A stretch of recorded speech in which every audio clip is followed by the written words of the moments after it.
Okay class, तो आज से मैं आपके लिए दो वीडियोस बनाने वाली हूँ। That is for paper one. आपका पेपर वन साइंस का है ये। तो इसमें क्या रहेगा, इसमें मैं आपके दो वीडियोस में मतलब इसमें साइंस वन पेपर वन में जितने भी साइंटिफिक रीजंस दिए गए हैं, तो आपका जो साइंटिफिक रीजंस होगा उसमें जो जो चैप्टर्स में लाइक आपका जो 10 एक से लेकर 10 चैप्टर है, सब में आपका साइंटिफिक रीजंस नहीं दिए गए हैं। कुछ चैप्टर्स में है, कुछ में नहीं है। तो जिन जिन चैप्टर्स में है, मैं आपको उन चैप्टर्स का साइंटिफिक रीजंस के क्वेश्चन आंसर्स एक्सप्लेन कर दूंगी। तो इसका मैं आपको दो वीडियोस बना के देने वाली हूँ। जो इनिशियल एक वीडियो में इनिशियल चैप्टर्स रहेंगे, देन फाइनल चैप्टर्स वाले दूसरे में रहेगा। आपको ये चीज़ पता है कि जो साइंटिफिक रीजंस होता है, इसकी जो एक क्वेश्चन होता है वो आता ही आता है हर साल, जो कि आपका 4 मार्क्स का होता है। आपको 3 क्वेश्चंस दिए होते हैं, जिसमें आपको क्या किया हो जाता है, सिर्फ आपको 2 अटेम्प्ट करने होते हैं and that question is for any 2 आपको अटेम्प्ट करने होते हैं, जो कि आपका 4 मार्क्स का होता है। ओके, मैं अपनी तरफ से पूरी कोशिश करूंगी कि जो भी चीज़ें मैं आपको एक्सप्लेन कर सकूं एंड वो आप क्या कर सको, आपको वो लिखते वक्त आसानी हो आपको जब आप एग्जामिनेशन हॉल में हो। So let's start it. तो हमारे पास सबसे पहला जो दिया है हमारा चैप्टर नंबर 2 जो है periodic classification of element. And then after इसमें आपका पूरा पीरियोडिक टेबल है, किस तरीके से पीरियोडिक टेबल्स आया, देन आफ्टर एलिमेंट्स को किस तरीके से अरेंज किया गया, ये सारी चीज़ें आपको इस चैप्टर में दिया गया है। अगर यहाँ पे बात करें क्वेश्चंस की, तो हमारे पास क्वेश्चन नंबर 7 था इस चैप्टर में, राइट साइंटिफिक रीजंस। देखो, साइंटिफिक रीजंस जो होता है ये आपका 2 मार्क्स का क्वेश्चन होता है। तो 2 मार्क्स में हम मोस्टली क्या करते हैं, 4 पॉइंट्स ऐड करते हैं। ठीक है, अब जब हम 4 पॉइंट्स ऐड कर रहे हैं तो मेक श्योर करना पड़ता है कि आप अगर 4 पॉइंट्स जो ऐड कर रहे हो, इसमें क्या हो, आप जो चीज पूछी गई है आप उसके पीछे का एग्जैक्ट रीजन बता सको। जब तक आप उसी चीज को रिपीट कर रहे हो और आप एग्जैक्ट रीजन नहीं बता रहे हो, वो आंसर का आपका कोई भी सेंस नहीं बनता है।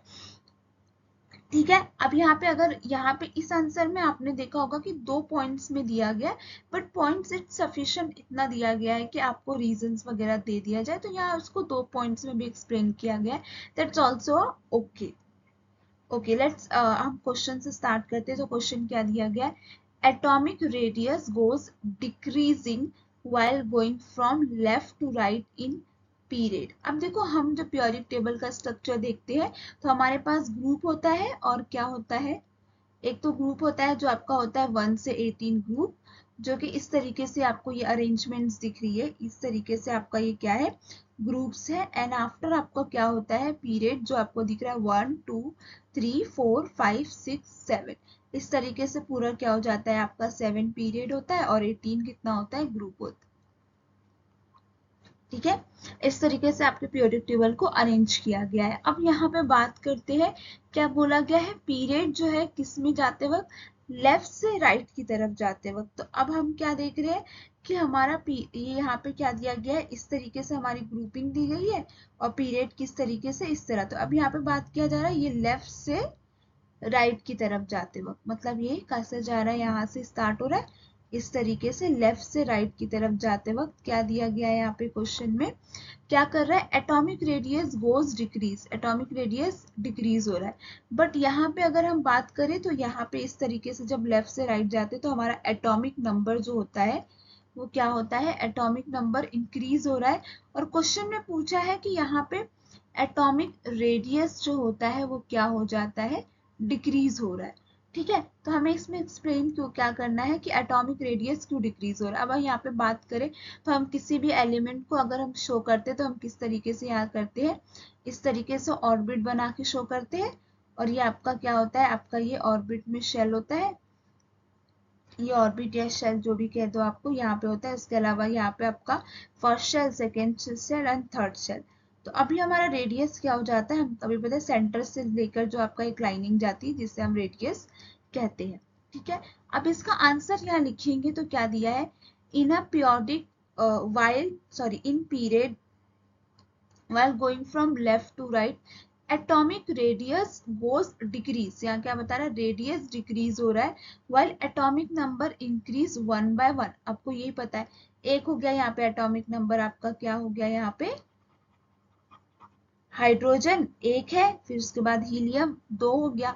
यहाँ पे क्या हो रहा है, एक के बाद एक क्या हो रहा है आपका, एड अप हो रहा है। यहाँ पे लिथियम हो गया, बेरिलियम हो गया, फिर बोरॉन हो गया, कार्बन हो रहा है, तो एक एक करके इंक्रीज हो रहा है आपका क्या, atomic number. That means positive charge on the nucleus increase 1 unit at a time. एक बार में एक पॉजिटिव यूनिट चार्ज क्या हो रहा है, इंक्रीज हो रहा है आपके न्यूक्लियस के अंदर। अब देखो यहाँ पे हमने क्या किया, हम इनिशियली क्या बनाते हैं, उस आंसर का बेस रेडी करते हैं। हम डायरेक्ट लिखने की बजाय हमने बताया कि अच्छा डिक्रीज होता है, बट हमने बताया कि एटॉमिक नंबर इंक्रीज होता है एक के बाद एक, जिस वजह से हमें पता चलता है कि पॉजिटिव चार्ज भी इंक्रीज होता है at a unit. However, the addition of electron is added to same outermost shell. यहाँ पे आपका इलेक्ट्रॉन क्या हो रहा है, ऐड हो रहा है। ऑफकोर्स हमने ये भी देखा है, अब यहाँ पे अगर आउटर मोस्ट शेल में अगर यहाँ पे हाइड्रोजन है तो एक हो गया, यहाँ पे वही हीलियम है तो दो। उसके अलावा अगर हम बात कर लिए क्या है हमारे पास, कार्बन, तो हमारा कार्बन का एटॉमिक नंबर 6 होता है, तो यहाँ पे क्या हो जाएगा, 4। अगर ये हम एक और आगे बढ़ गए तो एक और अगर नाइट्रोजन, तो यहाँ एक और बढ़ जाएगा। इस तरीके से आउटर मोस्ट शेल में इलेक्ट्रॉन क्या होता है, हर एक एटॉमिक नंबर बढ़ने के साथ इंक्रीज होता है। Due to increase nuclear charge the electron are pulled towards the nucleus. Pull करना मतलब क्या हुआ, न्यूक्लियस की तरफ क्या करता है, खींचता है। मतलब ये जो शेल जैसे जैसे बढ़ रहा है, न्यूक्लियस की तरफ इलेक्ट्रॉन क्या करता है, खुद को खींच के अंदर की तरफ लेने की कोशिश करता है। To the great extent as a result the size of atom decrease and the atomic radius क्या हो जाता है आपका, डिक्रीज हो जाता है। अब देखो यहाँ पे क्या बताया गया, साइज। अब देखो जैसे जैसे बताया गया, जैसे जैसे हम और इलेक्ट्रॉन को भरते जाएंगे, यहाँ पे जितना ज्यादा इलेक्ट्रॉन ऐड हो रहा है, यहाँ पे क्या करने की कोशिश कर रहा है आपका इलेक्ट्रॉन जो है, वो खुद को न्यूक्लियस की तरफ क्या कर रहा है, पुल कर रहा है। तो जब वो अगर अंदर की तरफ खींचेगा, तो यहाँ पे आपको पता है ये जो डिस्टेंस होगा यहाँ से यहाँ तक, ये तो आपका कम हो जाएगा। तो जब ये डिस्टेंस आपका अंदर की तरफ खींच रहा है, तो आपको समझ रहा है ये डिस्टेंस कम हो रहा है। जब ये डिस्टेंस कम हो रहा है, तो यहाँ पे क्या हो जाता है, यहाँ पे आपका क्या बन जाएगा, एटॉमिक रेडियस डिक्रीज हो जाएगा। अब जितने ज्यादा इलेक्ट्रॉन बढ़ते जाएंगे, ये और कोशिश करेगा कि ये क्या करे, अंदर की तरफ इसको पुल कर सके। तो इस तरीके से आपको क्या दिया, great extent as a result of size of atom decrease and atom radius decrease हो जाता है। जैसे इनकी साइज डिक्रीज हो जाएगी, तो आपका जो रेडियस होगी वो भी क्या हो जाएगा, डिक्रीज हो जाएगा। ठीक है। अब देखो यहाँ पे आपको क्या क्या पॉइंट्स लिखने के लिए बताया गया। आपको डायरेक्ट आंसर पे जंप नहीं करना है, आपको थोड़ा सा बेस बताना पड़ेगा कि हर एक में, अगर हम यहाँ कहाँ जा रहे हैं, लेफ्ट से राइट में जा रहे हैं, तो क्या हो रहा है आपका, जब हम लेफ्ट से राइट में जा रहे हैं तो atomic radius goes on decrease, फिर डिक्रीज ये हो रहा है, इंक्रीज क्या हो रहा है आपका, एटॉमिक नंबर इंक्रीज हो रहा है, पॉजिटिव चार्ज ऐड हो रहा है। यहाँ पे क्या होता है, जैसे जैसे अलग जा रहे हैं इलेक्ट्रॉन ऐड होता है, इलेक्ट्रॉन ऐड होता है, तो आउटर मोस्ट शेल के जो होता है वो क्या करेगा, खुद को क्या, आउटर मोस्ट शेल भी क्या हो जाता है आपका, इंक्रीज होते रहता है। उसके अलावा इंक्रीज इन न्यूक्लियर चार्ज भी इंक्रीज होता है, और electron are pull towards the nucleus. आपके न्यूक्लियस की तरफ जो होता है वो खुद को क्या करता है, पुल करता है, ग्रेट एक्सटेंट, एंड इसके रिजल्ट में क्या हो जाता है, एटॉमिक रेडियस आपका कम हो जाता है। ठीक है, आई होप कि आंसर आपको समझ में आया हो। ओके, तो हमारे पास क्वेश्चन नंबर 2 क्या दिया गया है, metallic characteristics goes on decreasing while going from left to right in periods. अब देखो अगर हम पीरियड की बात करें तो हमारे पास 7 पीरियड है, यहाँ से स्टार्ट हो रहा है 1 2 3 4 5 6 7, एंड देन आफ्टर क्वेश्चन क्या दिया गया, मेटेलिक। पहले हम अंडरस्टैंड करते, क्वेश्चन को ब्रेक डाउन करते। मेटेलिक कैरेक्टरिस्टिक्स, मेटेलिक कैरेक्टरिस्टिक्स क्या होता है आपका, कि किसी भी मेटल में वो एलिमेंट जो आपका मेटल है उसके अंदर टेंडेंसी होती है कि वो अपने इलेक्ट्रॉन को लूज कर सकता है। Okay, so what do you understand by lose कर सकता है, तो इसमें अगर हम बात करें, हमारे पास सोडियम एक ऐसा इलेक्ट्रॉन है, सॉरी एक ऐसा एलिमेंट है जिसके पास क्या करता है, ये अपने, इसका एटॉमिक नंबर होता है 11, इसके फर्स्ट शेल में होते हैं 2 इलेक्ट्रॉन, सेकेंड में होते हैं 8, और थर्ड में सिर्फ और सिर्फ कितना बच जाता है 1। तो ये क्या कैपेसिटी रखता है, इसके पास सिर्फ एक ही इलेक्ट्रॉन होता है जिससे वो शेयर कर सकता है। तो ये इसे क्या करता है, ये इसे लूज कर देता है, क्योंकि ये इसे लूज करने की कैपेसिटी रखता है। ये किसी और के साथ मिलके फिर कोई कंपाउंड फॉर्मेशन में हेल्प करता है। इसी तरीके से अगर हम मैग्नीशियम की बात करें तो मैग्नीशियम में आपने देखा होगा 2+ चार्ज होता है, कटायन चार्ज। क्यों? क्योंकि इसके लास्ट शेल में कितने होंगे, यहाँ पे 11 है, तो इसके लास्ट शेल में एक और बढ़ जाएगा electron, that will be a 12 electron.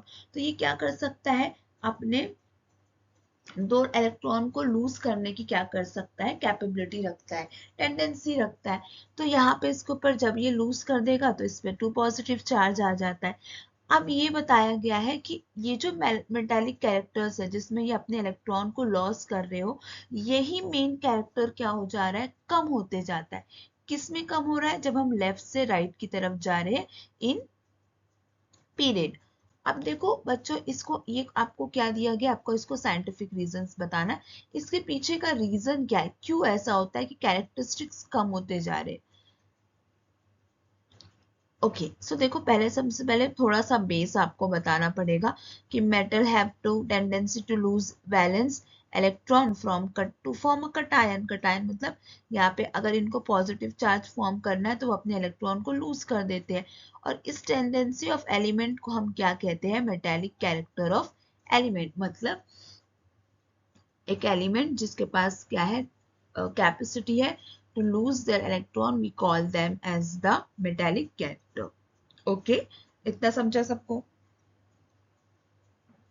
Second पे आ जाते हैं, while going from left to right। जब हम लेफ्ट से राइट में जा रहे हैं तो क्या हो जाता है, जब लेफ्ट से राइट जा रहे हैं तो period outermost shell remain the same and electron is added the same shell. अब देखो ये सेंटेंस आपको क्या बता रहा है, जब हम लेफ्ट से राइट की तरफ जा रहे हैं तो हमारा एटॉमिक नंबर सिर्फ क्या होता है, एक एक करके इंक्रीज होता है।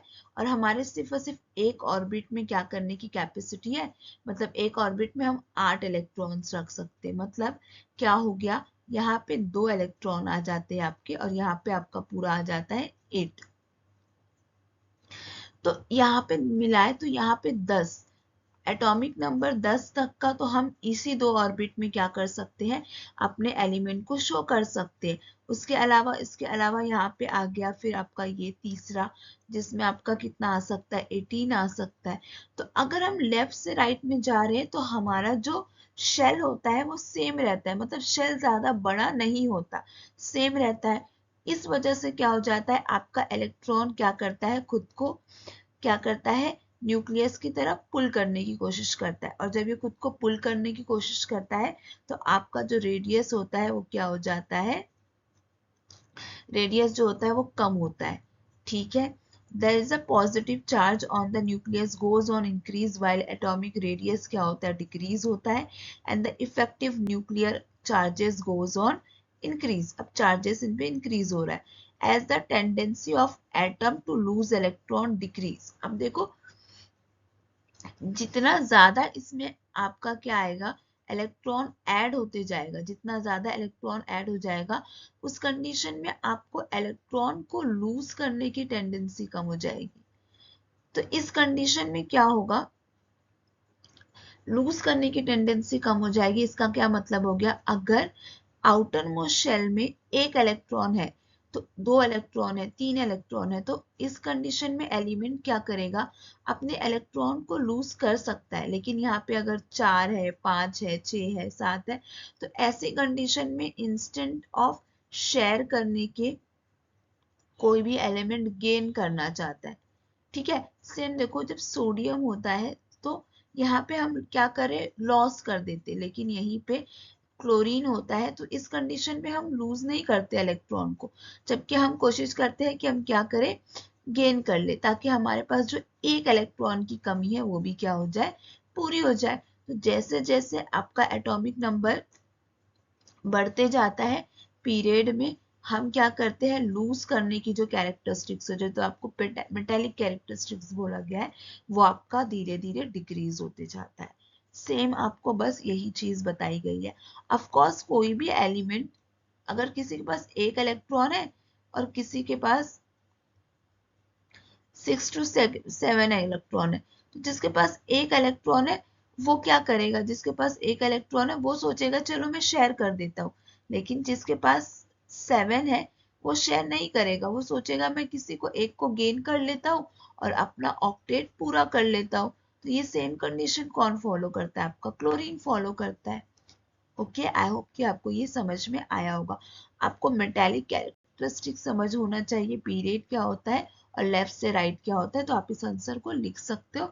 बाकी आप जो भी मैं आप एक्सप्लेन करी कोशिश करो कि इस आपका ये जो डायग्राम है उससे आप रिलेट कर सको। यहाँ पे हमारे पास क्वेश्चन नंबर सी क्या दिया है, atomic radius goes on increase down on group. अब देखो यहाँ पे इससे पहले हमने जब देखा था तो हमने क्या देखा था पीरियड में, अब वो कैसा जा रहा था आपका लेफ्ट टू राइट। अब ये जब left to right atomic number क्या होता है आपका इंक्रीज हो रहा होता है, ठीक है। यहाँ पे ग्रुप की बात करिए तो ये ग्रुप कैसा जा रहा है, अपवर्ड टू डाउनवर्ड डायरेक्शन में जा रहा है, ठीक है। यहाँ आपको बताया जा रहा है कि एटॉमिक रेडियस क्या हो जाता है, कैसा हो रहा है, इंक्रीज हो रहा है, ठीक है। यहाँ पे देखते हैं the size of atom indicate bye its radius. Size of atom कितना बड़ा साइज है ये आपका इंडिकेट कौन करता है, radius. Atomic radius is distance between nucleus of atom and outer most shell. अब आपका ये जो न्यूक्लियस है इससे अगर एक शेल बना है तो यहाँ से कितना डिस्टेंस है ये देखेंगे, तो ये अगर ये 2 सेंटीमीटर हो गया तो ये हो गया, और ये अगर आपका ज्यादा हो गया तो ये इस हिसाब से हम चेक करते हैं। While going down group new shell added up, new shell क्या हो रहा है आपका added up हो रहा है, ठीक है। तो distance between outermost shell and electron जो होता है nucleus goes on, यहाँ क्या हो रहा है increase होते जा रहा है। And then after electron express lesser pull, इस वजह से इलेक्ट्रॉन क्या करता है लेस पुल को फील करता है, और जब यहाँ पे लेस पुल होता है न्यूक्लियस की तरफ से तो ये क्या हो जाता है इंक्रीज डाउन द ग्रुप। आपको मेन चीज क्या याद रखनी है यहाँ पे कि यहाँ पे आपका क्या हो रहा है, पुल जो है वो बहुत ही कम है, और जब पुल कम है तो ये आपका डिस्टेंस जो है क्या है न्यूक्लियस से बहुत ही दूर है।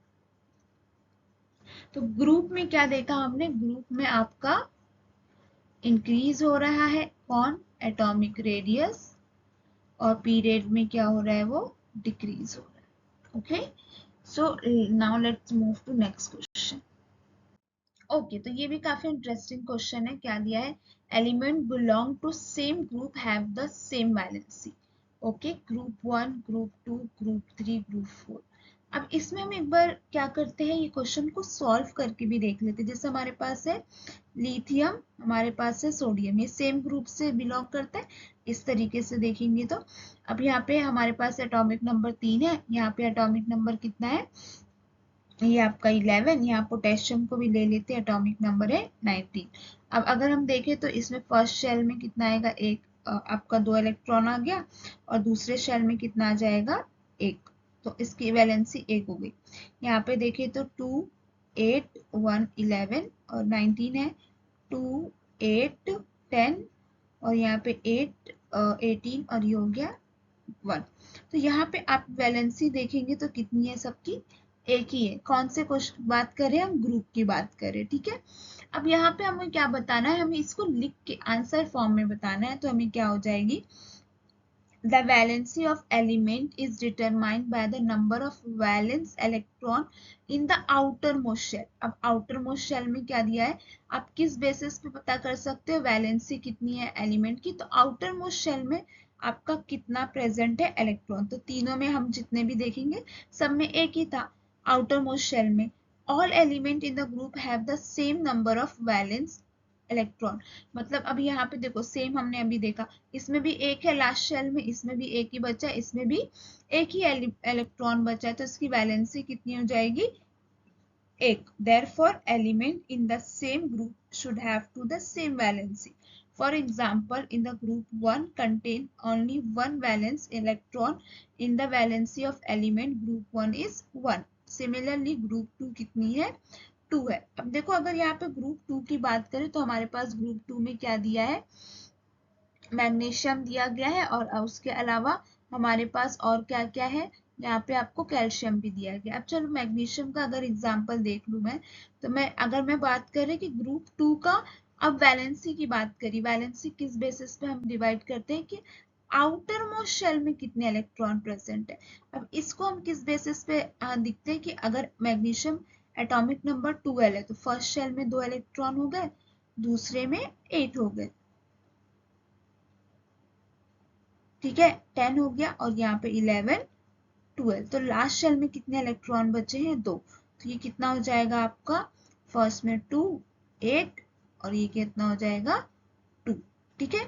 अब यहीं पे अगर हम बात करें कैल्शियम की, तो कैल्शियम क्या हो जाएगा आपका, कैल्शियम में क्या आ जाएगा 2 20 है इसका एटॉमिक नंबर, ठीक है, तो 2 8 8 2, ओके। इसके भी लास्ट शेल में कितने आपका इलेक्ट्रॉन है, 2, तो इस बेसिस पे हमने क्या बोला कि element belong to same group have the same valency, क्योंकि आप वैलेंसी किस, तो आप इनिशियली आप लिखोगे कि आउटर मोस्ट शेल में जितने इलेक्ट्रॉन बचते हैं उसे हम वैलेंसी बोलते हैं, उसे हम वैलेंस इलेक्ट्रॉन बोलते हैं, ठीक है। हम इसके लिए तो थोड़ा सा एग्जांपल के तौर पे भी बता देंगे, तो ऐसा आपका आंसर कैसा हो जाएगा, रिप्रेजेंट करेगा। इसमें आप थोड़ा सा बैक स्टोरी भी लिख के बताओ, एंड देन आफ्टर आप इस तरीके से एक्सप्लेन करके भी ये लिख सकते हो, ओके ना। आई होप कि आपको ये समझ में आया हो, ओके। तो हमारे पास क्वेश्चन क्या दिया है, हमारे पास क्वेश्चन दिया है कि third period contain only 8 element even though the electron capacity in third shell is 18। अब देखो यहाँ पे अगर बात करें फर्स्ट शेल की, तो हमारे फर्स्ट शेल में सिर्फ और सिर्फ 2 इलेक्ट्रॉन होते हैं, ठीक है। दूसरे शेल की बात करें तो दूसरे शेल में हमारे पास होता है कितनी कैपेसिटी, दूसरे शेल में हमारे पास होती है 8 की कैपेसिटी, ठीक है। अगर थर्ड शेल की बात करें तो हमारे थर्ड शेल की कैपेसिटी कितनी होती है, 18 होती है, मतलब 18 इलेक्ट्रॉन इसमें रख सकते हैं। बट अगर हम यहाँ बात करें तो क्या हो जाएगा, तो थर्ड पीरियड कंटेन ओनली 8, मतलब यहाँ क्या बताना जा रहा है, जो आपका थर्ड पीरियड है ये क्या कंटेन करता है, सिर्फ और सिर्फ आपका 8 ही इलेक्ट्रॉन को कर रहा है, 18 की जगह है तो 8 को क्यों कर रहे हैं ये हमें बताना है। अब देखो यहाँ पे क्या दिया गया है, in modern periodic table there is a 7 horizontal rows, और उससे हम क्या कहते हैं, पीरियड किया जाता है, 1 2 3 4 5 6 7।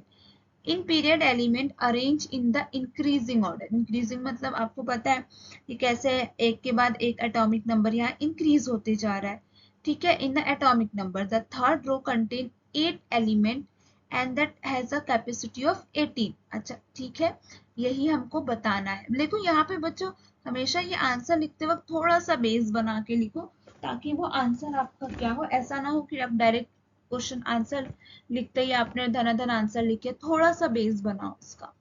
इन third period while moving from left to right atomic number क्या हो रहा है, इंक्रीज हो रहा है, hence the number of electron in the shell भी क्या हो जाएगा, इंक्रीज हो जाएगा।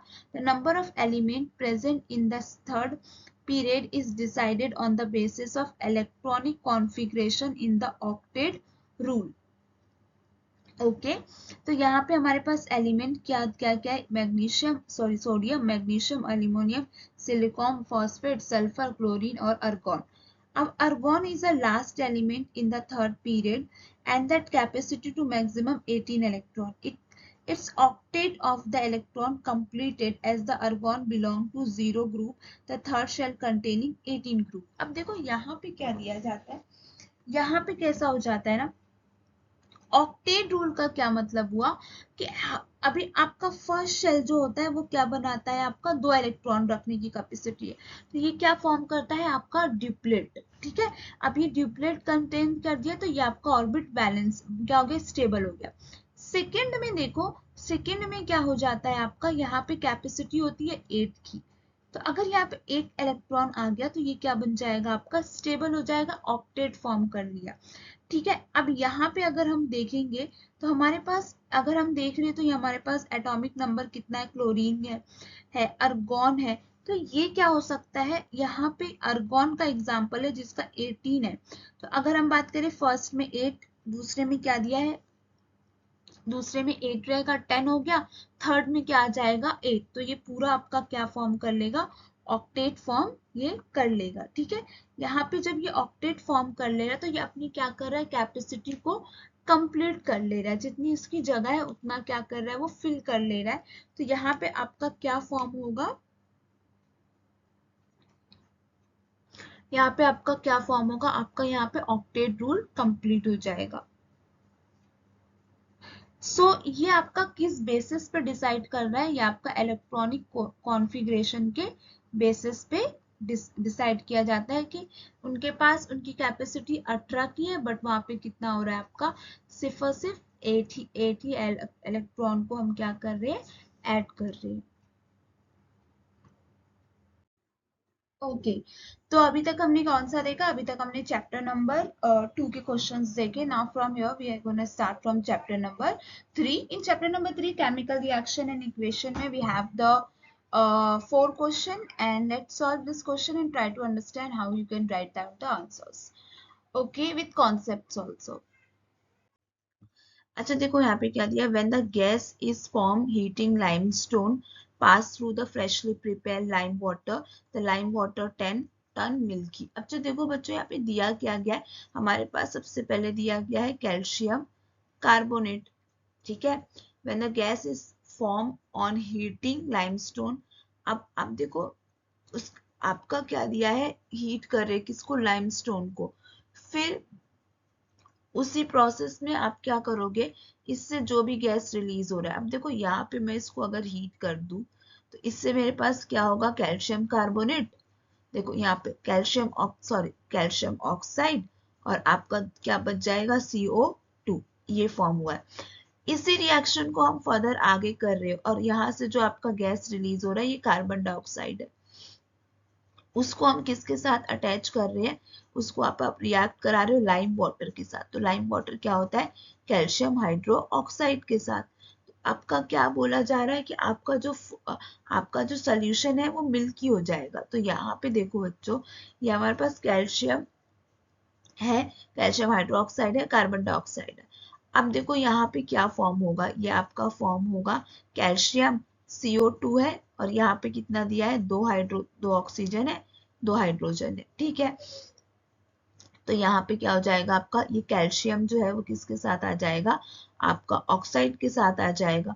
तो यहाँ पे क्या हो जाएगा, आपका फॉर्म होगा, सॉरी ये आपका कार्बन डाइऑक्साइड के साथ आएगा, तो ये आपका फॉर्म करेगा CO2 CO3, क्योंकि यहाँ पे भी एक ऑक्सीजन है, तो ये आपका क्या बन गया, कैल्शियम कार्बोनेट, और आपका और क्या बचा, यहाँ पे दो हाइड्रोजन और एक यहाँ दिया ऑक्सीजन एक, तो यहाँ पे वाटर,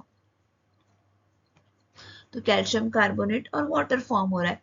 अब देखो, जब आपका हमने क्या किया, हमारे पास था कैल्शियम हाइड्रोक्साइड, उस कैल्शियम हाइड्रोक्साइड के साथ हमने रिएक्ट किया कार्बन डाइऑक्साइड गैस के साथ। तो इस रिएक्शन में जब आपका कैल्शियम हाइड्रोक्साइड कार्बन डाइऑक्साइड के साथ रिएक्ट करता है, तो ये कैसा कलर शो करता है, मिल्की वे कलर कैसा शो करता है, जो आपका लाइम वाटर होता है वो मिल्की हो जाता है।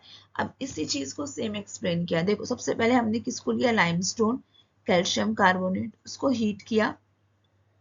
ठीक है, हमारा प्रोडक्ट क्या फॉर्म हुआ, कैल्शियम ऑक्साइड और कार्बन डाइऑक्साइड फॉर्म हो गया। ठीक है, कार्बन डाइऑक्साइड जो गैस है, अगर इसको हम फ्रेशली प्रिपेयर लाइम वाटर के साथ, लाइम वाटर क्या है हमारे पास, कैल्शियम हाइड्रोक्साइड, तो यहाँ पे insoluble calcium carbonate and water form होगा, इनसॉल्युबल है, प्लस हमारे पास क्या फॉर्म हो रहा है, water. In this reaction lime water turn हो जाएगा किसमें, मिल्की में। समझा, आपको एक फर्स्ट रिएक्शन करना है कैल्शियम कार्बोनेट को, जिसमें आपको इसे हीट देना है। जब आप इसे हीट प्रोवाइड करेंगे तो ये ब्रेक डाउन होगा और ये फॉर्म करेगा आपका कैल्शियम ऑक्साइड, कार्बन डाइऑक्साइड। इसी सेम को हमको क्या करना है, आपका जो आपका कैल्शियम हाइड्रोक्साइड है इसमें ऐड करना है। तो ये जो गैस होगा कार्बन डाइऑक्साइड, ये इसके साथ रिएक्ट कर देगा और ये आपका फॉर्म करेगा CO2, इनसॉल्युबल कैल्शियम बनेगा और वाटर, और इसका कलर चेंज हो जाएगा और ये कैसा हो जाएगा आपका, मिल्की वाइट कलर का। ये कुछ इस तरीके से, तो दो रिएक्शंस दिया है आपको मैंने, ट्राई किया अच्छे से एक्सप्लेन करने का। आई होप कि आपको समझ में आया हो। ओके तो हमारे पास क्वेश्चन नंबर 2 क्या दिया गया है। क्वेश्चन नंबर 2 में दिया गया है it take time to piece of शराबा टाइल्स टू डिसअपियर। उनको डिसअपियर करने में टाइम लगता है in HCl but powder disappear rapidly. अब देखो यहाँ पे दो चीज दी गई है। एक तो हमारे पास क्या दिया है, हमारे पास ये टेस्ट ट्यूब लिया हमने और हमने क्या किया, हमारा दोनों सैंपल ऐड किया। हमने टाइल्स को लिया जो कि कैसा था आपका, ये सॉलिड फॉर्म ऑफ टाइल्स था, और सेकेंड में हमने जो लिया वो हमारा टाइल्स कैसा था, पाउडर फॉर्म में था। देखो क्वेश्चन क्या दिया है, क्वेश्चन में आपको दिया गया है कि it take time to piece of शराबा tiles to disappear in HCl। HCl में टाइल्स को डिसअपियर में टाइम लगता है, बट उसका जो पाउडर होता है वो क्या होता है, रैपिडली क्या हो जाता है, डिसॉल्व हो जाता है। तो यहाँ पे हमने क्या किया, एक में हमने सेम शराबा टाइल्स ही लिया है बट इस टाइल्स का पाउडर लिया है और इसमें हमने सॉलिड फॉर्म ऑफ टाइल्स को ले लिया है, डायरेक्ट टाइल्स को उठा के लिया है, ठीक है। और दोनों में क्या दिया है, सैंपल ऐड किया है नीचे, और सैंपल ऐड करने के बाद यहाँ पे हमने HCl ऐड कर दिया है, ठीक है। अब देखो किसी भी इस आंसर को डायरेक्टली एक्सप्लेन करने से पहले हमें इसके पीछे का रीजन समझना पड़ेगा। अब देखो कोई भी केमिकल रिएक्शन हो रहा है वो कितना टाइम ले रहा है वो डिपेंड करता है कि साइज क्या है किसी भी पार्टिकल की।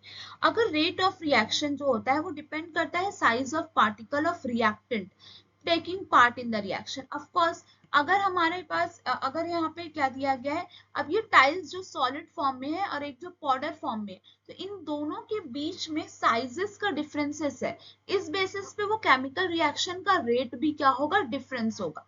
तो smaller the size reactant particle जो होता है उसको क्या मिलता है, उसको टोटल सरफेस एरिया भी ज्यादा मिलता है और ग्रेटर रेट ऑफ रिएक्शन भी होता है, उसका रेट ऑफ रिएक्शन भी क्या होगा, ज्यादा होगा। तो फटाफट रिएक्शन करेगा, सरफेस एरिया ज्यादा है उसके पास, यहाँ पे ज्यादा स्पेस ऑक्यूपाइड करा हुआ होता है, तो उसको उससे ज्यादा कॉन्सेंट्रेशन ऑफ HCl भी उससे क्या होता है, इंटरेक्ट कर पाता है।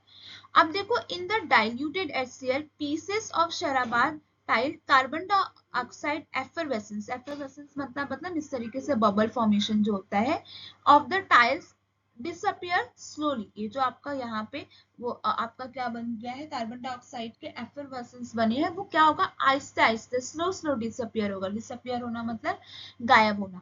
अदर हैंड बात करें carbon dioxide effervescence form at greater rate with शराबा टाइल्स।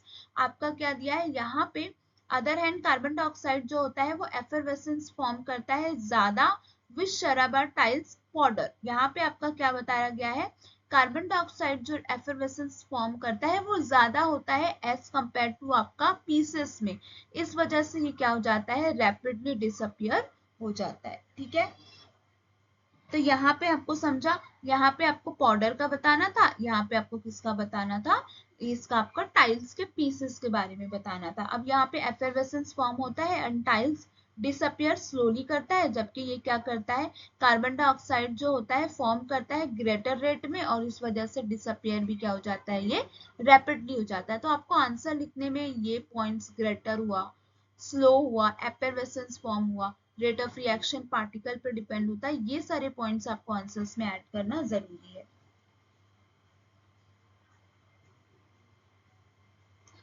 ओके तो नेक्स्ट हमारे पास क्या क्वेश्चन दिया गया है, हमारे पास नेक्स्ट क्वेश्चन है while preparing diluted sulphuric acid, sulphuric acid मतलब H2SO4 आपका जो होता है, from concentrated sulphuric acid in the laboratory the concentrated sulphuric acid add slowly water with the constant stirring. अब देखो यहाँ पे हमारे पास दो सिनेरियो दिया है कि हमें बनाना है डाइल्यूटेड H2SO4। अब हमें डाइल्यूटेड के लिए किसकी जरूरत पड़ेगी, हमें जरूरत पड़ेगी कॉन्सेंट्रेटेड H2SO4 की। अब अगर हमें डाइल्यूटेड कॉन्सेंट्रेटेड से डाइल्यूटेड बनाना है तो हमें ऐड करना पड़ता है वाटर, ठीक है, वाटर ऐड करना पड़ता है। अब देखो बच्चों यहाँ पे जो आपका कॉन्सेंट्रेटेड H2SO4 होता है ये कैसा होता है, स्ट्रॉन्ग एसिड होता है। हम उसके अंदर डायरेक्टली लेके, ऐसा नहीं है कि हमने लिया ये हमारा हमें इसमें हमने इस बीकर में हमें H2SO4 दिया गया है, कॉन्सेंट्रेटेड H2SO4 हमने लिया और फटाक से इसमें वाटर डाल दिया, ऐसा नहीं कर सकते हम। क्यों, क्योंकि ये एसिड है, इसके अंदर इस तरीके से आपको दिख रहा है एफरवेसेंस निकलते हैं, और एसिड क्या करता है, बहुत ही जल्दी रिएक्ट करता है। तो अगर हम इसे फास्टली डालेंगे तो यहाँ एक्सीडेंट होने के चांसेस बहुत ज्यादा है, एफरवेसेंस बहुत ज्यादा निकलेगा, हीट रिलीज होने के चांसेस ज्यादा है। इसलिए हमें इसे क्या करना पड़ता है, स्लोली डालना पड़ता है, प्लस कॉन्संट्रेट स्टरिंग, मतलब हमें किसी चीज से इसे मूव करते रहना पड़ता है सोल्यूशन को, ताकि स्लोली स्लोली क्या करे, उसके साथ वो ऐड करे। यहाँ पे हम किसी भी रॉड का इस्तेमाल करके भी उसकी मिक्सिंग कर सकते हैं। स्टर करना मतलब सोल्यूशन को मूव करते रहना। यहाँ पे देखो, the preparation of diluted H2SO4 fall category extreme exothermic process है। यहाँ आपका एक्सो है मतलब एग्जिस्ट होता है आपका heat. During preparation of diluted sulfuric acid, large amount of water is taken in the glass container which surrounded by ice. Cool it for 20 minutes. आपको उसको क्या करना है, कूल करना है 20 मिनट्स के लिए। And small quantity of concentrated H2SO4 add करना है slowly with the stirring, move करते हुए। therefore only small amount of heat release होगा at the time and the diluted sulphuric acid is prepare हो जाएगा। आपका डाइल्यूटेड मतलब किसके अंदर हमने वाटर का कॉन्सेंट्रेटेड ऐड किया है, ठीक है। On the other hand, the process is diluting concentrated acid with water. Very large amount of heat liberate होता है। heat मतलब heat release हो रहा है आपका, ठीक है। As a result, water get evaporated. Evaporation हो रहा है, आपको यहाँ दिख रहा है। Instantly मतलब फटाक से, और instantly फटाक से निकलता है। If we pour that concentrated H2SO4, it cause a accident. ये क्या हो सकता है, accident cause कर सकता है। अब देखो इस आंसर को लिखते वक्त आपके दिमाग में क्या क्या पॉइंट्स आना चाहिए, कि हमें एक तो सराउंडिंग आइज, एक तो ये एक्सोथर्मल है तो हीट रिलीज करेगा, हीट रिलीज करने के साथ ये क्या कर सकता है, आपका इवोपोरेशन कर सकता है।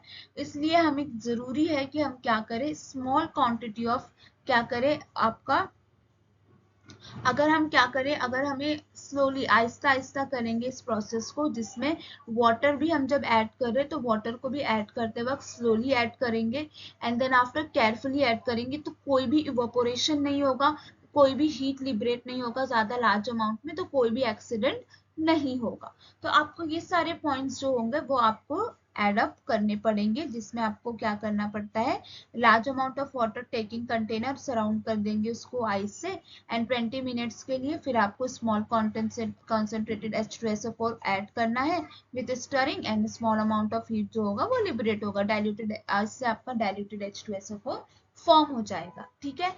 अब कांस्टेंट ये वाला पॉइंट्स आपको लिखना जरूरी है आपका। अदर हैंड अगर आप इसको डाइल्यूशन को बहुत with the water large amount में हीट रिलीज होता है, और अगर हम इवापोरेशन भी होता है, तो अगर हम जल्दी जल्दी करेंगे तो हमारे साथ एक्सीडेंट होने के चांसेस हो सकते हैं।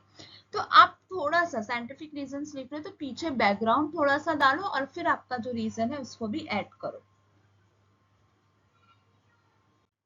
ओके, तो ये हमारे नेक्स्ट क्वेश्चन क्या दिया गया है, इस क्वेश्चन में हमारे पास दिया, इट इज रिकमेंडेड, आपको रिकमेंड किया जाता है कि आप जब भी स्टोर करो ऑयल को लॉन्ग पीरियड ऑफ टाइम के लिए, तो यहाँ पे हमें क्या करना पड़ता है, एज अ कंटेनर इस्तेमाल करना हो जो क्या है, एयर टाइट हो, ठीक है। अब हमें हमारे पास क्या दिया है, जो हमारे पास खाने का ऐसा ऑयल जो इसको हम खाने के लिए इस्तेमाल करते हैं, जिसे हम बोलते हैं एडिबल ऑयल, आपको अलाउ करता है stand for long time, undergo air oxidation and it become a rancid in smell. Oxidation मतलब क्या हो गया, अगर हमारे ऑयल के साथ हमने क्या किया, ऑयल को इस तरीके से रखा कि वो क्या हो गया, सॉरी ऑयल को इस तरीके से रखा कि वो ऑक्सीजन के साथ रिएक्ट कर दिया, तो यहाँ पे उस ऑयल में ऑक्सीडेशन का प्रोसेस हो जाएगा, आपका एडिशन ऑफ ऑक्सीजन हो जाता है। अगर आपके ऑयल के अंदर ऑक्सीजन का बढ़ रहा है तो यहाँ पे आपका क्या होगा, रेंसिड होगा, और स्मेल और टेस्ट चेंज हो जाएगा आपके प्रोडक्ट का। अब देखो, rancidity of food stuff cooked in the oil and ghee is prevent by using antioxidant. Antioxidant मतलब क्या हो गया, हम ऑक्सीजन को आने ही नहीं देंगे, रोक के रखेंगे, ना ही उसमें रेंसिडिटी होगी, ना ही आपका फूड स्टफ खराब होगा, तो इसलिए हम क्या करते हैं, अब अगर हमें ऑक्सीजन को इंटर नहीं होने देना है हमारे फूड में, तो हमें ऐसा कंटेनर इस्तेमाल करना पड़ेगा जो क्या हो, इतना टाइटली हो, इतना टाइट हो कि वो ऑक्सीजन को इंटर ना करने दे, आपका एयर ही ना इंटर हो तो वो ऑक्सीजन को भी इंटर नहीं होने देगा। The process of oxidation of food stuff can also be slow down by storing. अब यहाँ पे क्या करते हैं, हम इसे स्लो डाउन कैसे कर सकते हैं, bye storing it and the air tight container. Air tight container इस्तेमाल करेंगे तो अगर आपका कंटेनर कैसा हो, इतना मजबूती से बंद हो, इतना एयर टाइट हो कि वहां पे ऑक्सीजन इंटर नहीं हो रहा है, एयर इंटर नहीं हो रहा है, तो वो आपका रेंसिडिटी होगा ही नहीं, ऑक्सीडेशन का प्रोसेस ही नहीं होगा। अब यहाँ पे आपका जो आपका कंटेनर है अगर एयर टाइट है, अगर वो एयर टाइट है तो यहाँ पे क्या होगा, आपका एयर इंटर नहीं होगा, एयर इंटर नहीं होगा तो ऑक्सीजन इंटर नहीं होगा, या फिर और ऑक्सीजन इंटर नहीं हो रहा है या फिर स्लो डाउन हो जा रहा है, इंटर भी नहीं हो रहा है या फिर स्लो डाउन हो रहा है, तो आपका रेंसिडिटी होगा ही नहीं। और अगर आपका रेंसिडिटी नहीं होगा तो आपका फूड जो है वो खराब भी नहीं होगा, फूड स्टफ अच्छा रहेगा। तो बस आप इसी को क्या करना है, आपको आंसर फॉर्म में बना के लिख देना है। ना टेस्ट खराब होगा आपके फूड का, ना ही स्मेल खराब होगा, ठीक है। तो यहाँ पे rancidity in food stuff cook in oil ghee is prevent by using antioxidants. Oxidants के अगेंस्ट काम करेंगे तो वो आपका एंटी ऑक्सीडेंट होगा। तो देखो ये आंसर लिखते वक्त ध्यान रखो कि आप पहले थोड़ा सा दो लिखो, अंडरगो एयर ऑक्सीडेशन जिसकी वजह से रेंसिडिटी होती है, रेंसिड होता है और टेस्ट खराब हो जाता है। हमें अगर इसको प्रिवेंट करना है तो हमें क्या करना पड़ेगा, इस कंडीशन में हमें क्या करना पड़ेगा, एंटीऑक्सीडेंट का काम करना पड़ेगा। इसलिए हम एंटीऑक्सीडेंट का काम कौन सा करेगा, यानी ऑक्सीजन को एंटर होने और स्लो डाउन करने में कौन बहुत मेजर रोल करता है, तो वो आपका एयर टाइट कंटेनर होता है। सो यहाँ तक मैंने आपको 2 चैप्टर्स का बताया है। नेक्स्ट वीडियो में हम आगे के चैप्टर्स का भी क्या करेंगे, सारे क्वेश्चन आंसर्स देखेंगे। Thank you.